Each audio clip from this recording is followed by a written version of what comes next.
Every time you tilt an analog stick on your controller, your digital viewpoint glides effortlessly around your character. You never think twice about it. You expect the camera to follow your every move like a loyal shadow. You take this seamless third-person perspective for granted. But in the mid-1990s, the concept of a functional virtual camera did not exist. In fact, moving a character into three dimensions almost broke human perception entirely. Why did early 3D navigation feel so fundamentally broken to your brain? To understand this design crisis, you have to look at the ancient biological machinery that keeps you balanced in physical reality. For millions of years, your ancestors navigated physical space using what pioneering psychologist James J. Gibson defined as optical flow. When you run through a forest or scan a landscape, your peripheral vision registers textures and geometric patterns streaming smoothly across your retina. This visual stream communicates directly with the vestibular system in your inner ear. Your brain constantly cross-checks what your eyes see against the physical forces of gravity and acceleration. If both sensory streams match, you feel completely stable and grounded.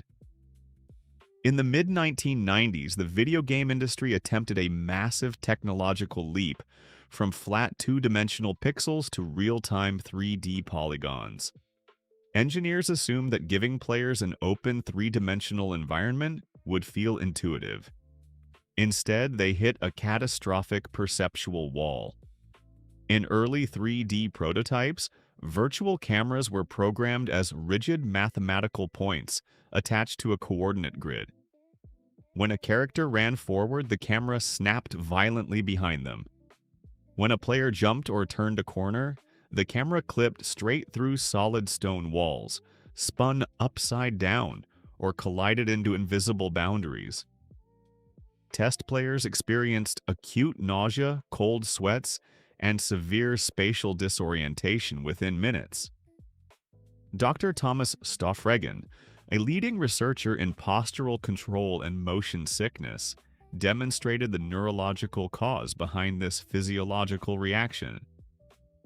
When your visual field detects rapid acceleration and angular rotation, but your inner ear detects zero physical movement, your brain registers a severe sensory mismatch. Your ancient survival circuits do not understand digital screens. Your subconscious assumes you have ingested a neurotoxin that is causing severe visual hallucinations, triggering an automatic nausea response designed to purge poison from your stomach. Early 3D gaming was quite literally poisoning the player's brain. By 1995, game developers were on the verge of abandoning free-roaming 3D worlds altogether. Then came the legendary development team behind Super Mario 64. In 1996, Nintendo faced a massive crisis. The 3D camera constantly got stuck inside walls and induced severe nausea in test players. To fix this, lead designer Shigeru Miyamoto and programmer Giles Goddard made a radical psychological breakthrough. Instead of treating the camera as an invisible mathematical coordinate, they turned it into a physical character holding a film camera on a fishing rod. Giving the subconscious a tangible observer cured the spatial disorientation instantly. Giles Goddard wrote an entirely new collision algorithm that treated the virtual lens not as a floating mathematical point, but as an elastic physical object bound by simulated inertia. If a stone pillar blocked the line of sight, the camera did not glitch through the geometry. It gently pivoted along an invisible orbital rail, smoothly avoiding the obstacle with subtle damping mechanics. This simple algorithmic adjustment changed everything. By adding subtle physical drag and predictable movement curves, the camera mimicked the way human eyes naturally saccade and track moving targets in the real world. Your brain stopped rejecting the artificial perspective.